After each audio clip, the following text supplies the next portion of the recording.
Assalamualaikum warahmatullahi wabarakatuh. Perkenalkan, nama saya Sita Nugrahani, saya dari Prodi Hukum Keluarga Islam.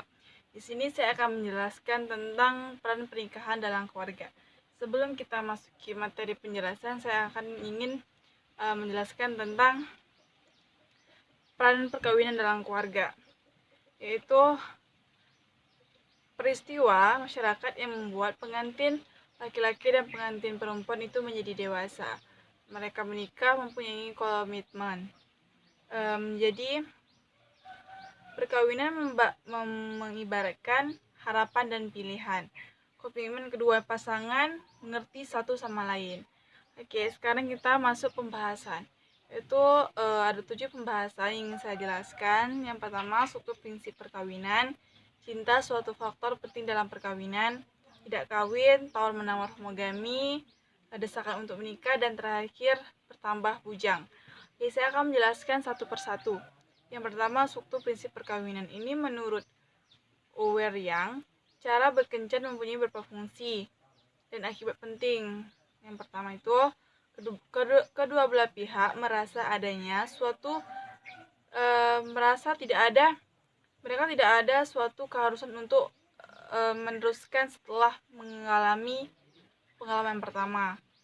Yang kedua itu, mereka akan pola stratifikasi pada masyarakat merupakan bagian pengalaman proses sosialisasi terhadap untuk memperkenalkan individu dengan lawan jenisnya, pada hakikatnya berharap menunjuk pada pemilihan jodoh. Oke, selanjutnya itu pembahasan yang kedua, yaitu cinta suatu faktor penting dalam perkawinan.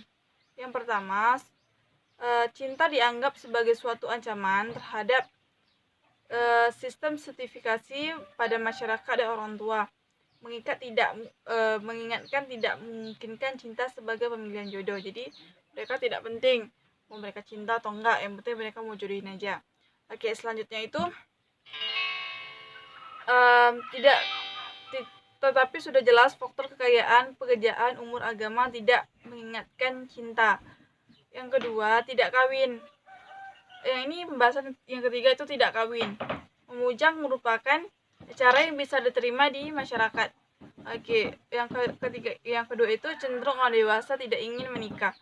Selanjutnya itu tawar menawar homogami. Tawar menawar homogami ini saya akan menjelaskan sedikit saja. Yaitu perilaku dalam proses ini tentu berpendapat bahwa mereka itu memiliki tawar menawar.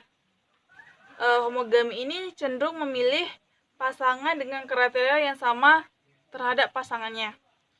Oke, selanjutnya itu secara selektif menjadi pasangan-pasangan yang sifatnya sedikit sama. Jadi mereka tuh harus ada kesamaan gitu.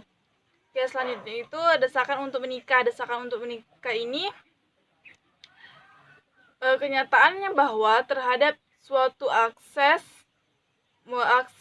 wanita muda dari yang pantas menikah yang signifikasi terjadinya dibandingkan pria yang muda yang pantas menikah. Oke, selanjutnya itu bertambahnya bujang. Itu ada 3 faktor orang yang menunda pernikahan. Yang pertama itu wanita karir yang sibuk dengan pekerjaan yang tak terlalu, pernikahan itu nggak terlalu menarik baginya.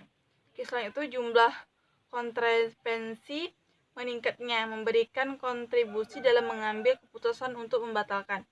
Yang ketiga, dengan adanya kontravensi yang selektif, semakin sedikit pasangan yang menemukan bahwa mereka harus menikah sebab oleh kehamilan. Oke, sekian dari saya. Terima kasih.